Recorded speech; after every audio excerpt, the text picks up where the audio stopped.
मेरे वतन की आवाज़। प्लास्टिक मुक्त भारत की सपना प्रधानमंत्री मोदी ने देखा है, लेकिन प्लास्टिक मुक्त भारत होगा कैसे? लगातार एक तरफ से सरकार से ऐलान करिए कि प्लास्टिक मुक्त होना चाहिए, लोगों को प्लास्टिक से परहेज़ करना चाहिए, लेकिन लगातार आज भी लोग प्लास्टिक के इस्तेमाल से बाज नहीं आ रहे हैं। देख सकते हैं बच्चे जो है वह हाथ में थैले ले रखे हैं, ये सभी अभी से कलेक्शन करके आ रहे हैं। इसका मतलब ये है कि अभी भी समाज में ऐसे लोग हैं जो जागरूक होने को तैयार नहीं है या जानबूझ के भी ऐसे काम कर रहे हैं। तो आदर्श ज्ञान वाटिका स्कूल की बच्चों ने आज बहुत सराहनीय कार्य किया। देख सकते हैं पूरी थैली जो पूरी कलेक्शन करके लाए पूरे मोहल्ले से।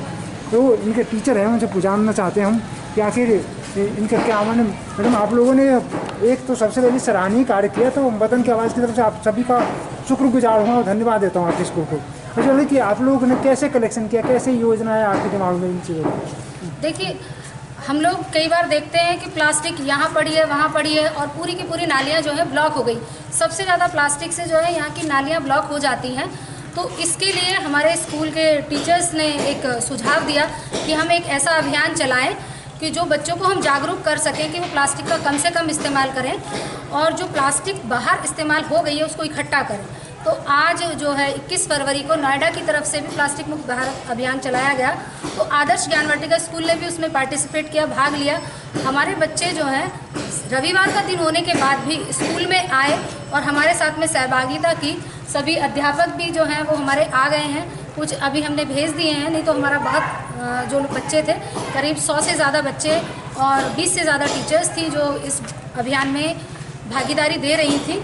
ये सारा का सारा कूड़ा जो है हमने एक पार्क से इकट्ठा किया है। आप सोचिए कि जिस पार्क में बच्चे खेलते हैं वहाँ पर हमने ये कूड़ा इकट्ठा किया है, गलियों में नहीं किया ये कूड़ा हमने एक पार्क से इकट्ठा किया है। बच्चे वहाँ खेलते हैं, बच्चे ही हैं या इनके माता पिता हैं, कोई भी जाए वो ये कूड़ा वहाँ फैला के आते हैं, जबकि वहाँ का वातावरण जो शुद्ध होना चाहिए, सफाई होनी चाहिए। लेकिन लोग इस आदत को नहीं छोड़ रहे हैं कि हम प्लास्टिक यूज़ करना तो है ही है, लेकिन उसको निस्तारण की कोई व्यवस्था नहीं हो रही थी।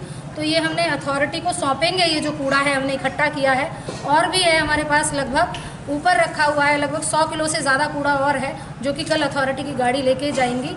और इसके लिए मैं विशेष रूप से अपने शिक्षकों को और स्टूडेंट्स को धन्यवाद देती हूँ कि सुबह 9 बजे से लेकर के और 11:30 बजे तक 2.5 घंटे का ये अभियान चला, और लगभग हमने जो है ये कूड़ा तो है ही है और बाकी का हमने दे दिया है, बहुत सारा कूड़ा इकट्ठा किया।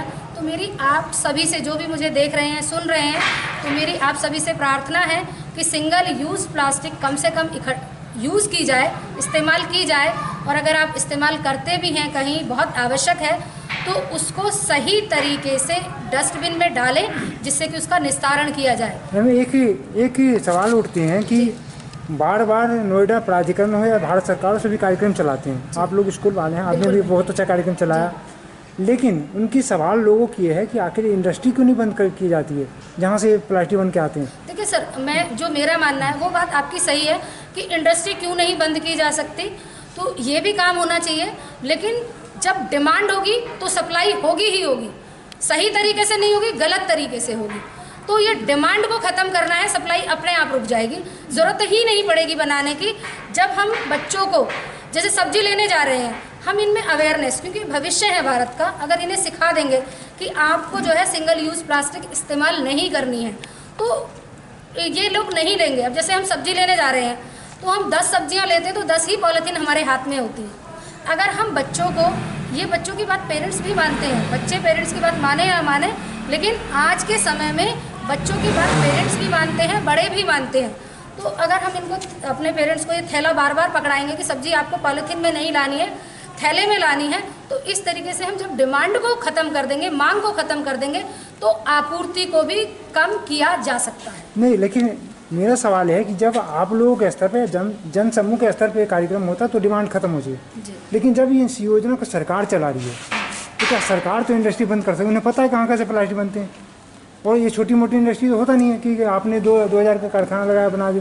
तो आप लोग ऐसा मांग क्यों नहीं रखते सरकार के सामने कि आप ये इंडस्ट्री को बंद करो? देखिए, हम उस मांग को भी रखेंगे, बिल्कुल रखेंगे इस मांग को भी, क्योंकि सबसे पहले हम यहाँ अवेयरनेस इन बच्चों में क्रिएट करें। हम सरकार को दिखाएंगे कि देखिए, सिंगल एक दिन में हमने इतने किलो प्लास्टिक इकट्ठा किए। सिर्फ ये एक दिन का प्रयास है कि अगर हम एक दिन में 150 किलो प्लास्टिक एक स्कूल इकट्ठी कर रहा है तो एक ये सदरपुर कॉलोनी इतनी बड़ी है, तो यहाँ पर एक दिन में हम कितनी प्लास्टिक निकाल रहे हैं। जब हम सरकार के ऊपर दबाव इसी बात से तो बनाएंगे कि देखिए कितनी प्लास्टिक है, एक दिन में हमने इकट्ठे की तो एक हफ्ते में इतनी हो सकती है, महीने में इतनी हो सकती है, तो दबाव तो तभी बनेगा कि देखो हमने इकट्ठा किया है इसको, तो इसका निस्तारण भी आपको करना है और इसको रोक भी आपको लगानी है। सरकार की इच्छा शक्ति की बात है कि वो भी रोके इसको, लेकिन हम प्रयास जब भी तो करेंगे, हम मांग कैसे दिखाएंगे? नहीं, मेरा सवाल है कि जैसे आज प्राधिकरण ने प्लास्टिक मुक्त किया, प्राधिकरण ही बाजार में आता और उन सब्जी वाले के चालान काट जाता है। जी जी, प्राधिकरण को ये भी पता है कि कहाँ से बन के आ रहा है, कौन लेके आ रहा है, सब पता है प्राधिकरण को, तो सब्जी वाले 500 रुपये गरीब आदमी के चालान क्यों काटते हैं? नहीं, इस बात के बिल्कुल मैं आपकी बात को से सहमत हूँ कि गरीब आदमी का क्यों चालान काटते हैं। और पीछे एक बार बहुत अच्छा प्रयास हुआ था, तो लोगों ने पॉलिथीन्स रखनी ही बंद कर दी थी, बिल्कुल बिल्कुल ख़त्म हो गई थी। कोरोना काल से पहले जो है जनवरी फरवरी में पॉलिथीन्स दिखाई ही नहीं दे रही थी, लेकिन कोरोना काल में फिर से दोबारा से पॉलिथीन्स लौट आई हैं और शायद सरकार भी थोड़ा सा, अथॉरिटी भी उदासीन हो गई है इस बात के लिए कि।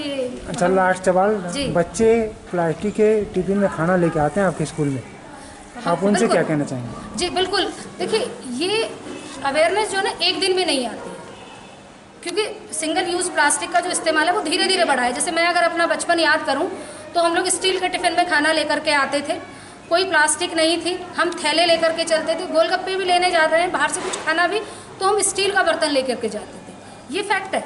लेकिन धीरे धीरे करके चलन में आई और लोगों को ये बड़ा इजी वे लगने लगा, तो क्योंकि आसान है बहुत, घर से थैला नहीं लेके जाना है, 10 पॉलीथीन उठा के ले आना है, मन में विचार आया कि ये सामान लेना है और ले लिया और घर आ गए।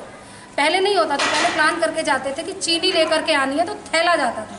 अब पॉलीथीन में जब मन आया है, जो चीज़ें हैं सब उठा लाते हैं हम, तो इसको जो है हम धीरे धीरे ही ख़त्म कर सकते हैं, एक दिन का अभियान नहीं हो सकता। कोई भी चीज़ अगर धीरे धीरे हमारे जीवन में शामिल हुई है तो धीरे धीरे ही जाएगी, एकदम नहीं आएगी। एकदम तो क्रांति ही होती है, क्रांति से ही संभव है, ऐसा नहीं है। और बच्चों को भी हम लोग जो है इस बात के लिए अवेयर करेंगे कि वो लोग स्टील के जो है टिफिन्स में लाएं, क्योंकि जब हम लोग इसमें जुड़ रहे हैं तो बच्चों को भी करेंगे।